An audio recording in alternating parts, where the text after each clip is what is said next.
Ситуацијата во шпанскиот фудбал веќе 2 дена е концентрирана на вестите и информациите кои доаѓаат од главниот град на Каталонија.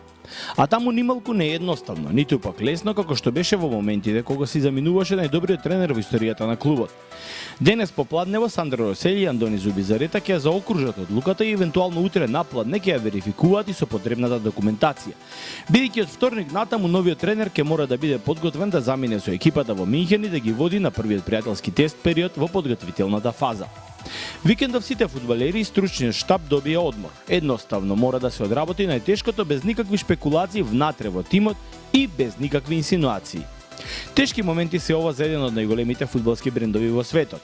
После многу напор и вложување, поддршка и мотивни одлуки, сепак на крај дојде повторно до истиот резултат, до кој веројатно требаше и многу порано да се случи. Резултат во кој Тито требаше да биде многу повеќе посветен на решавањето на здравствените проблеми, отколку на водењето на екипата во тешките надпревари од сезоната.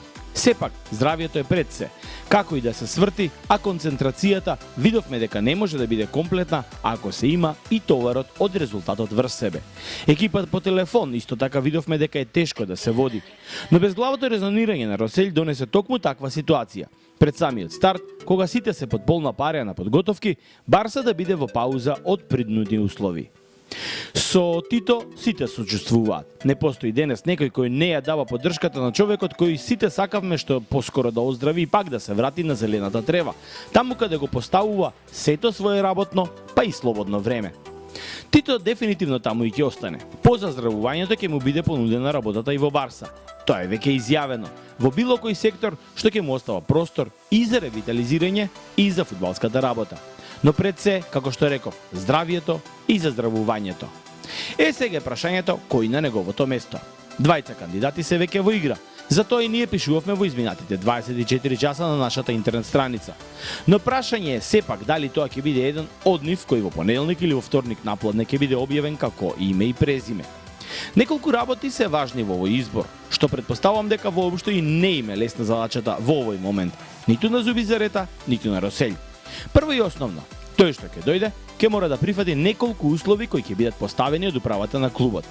Еден од најважните услови и еден од оние кои се нималку лесни е да работи со стручен штаб кој го одбра токму Тито.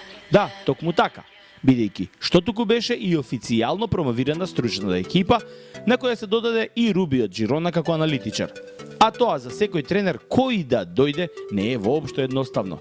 Неслучајно Анчелоти го избрка на некој начин Каранка, си го донесе синот, го смени тренерот на голмани и го донесе највозрастниот, но сепак човек на кој може да му верува. Токму така треба да биде и во Барса. Кој да дојде би дошол со своја екипа на која би и верувал.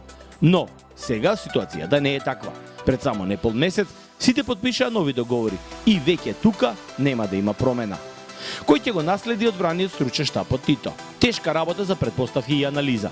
Затоа и претпоставам дека нема да се бара човек од страна, туку некој кој ќе ги прифати овие услови на работа, а потоа ќе може да седне на местото на Тито. Второ, исто така важно, е тоа да биде човек кој ќе ја продолжи филозофијата на Ла Масија. Некој кој со овој фонд на фудбалери ќе може да игра сезоната со атак на сите трофеи. А и тоа исто така не е едноставно за избор на тренер.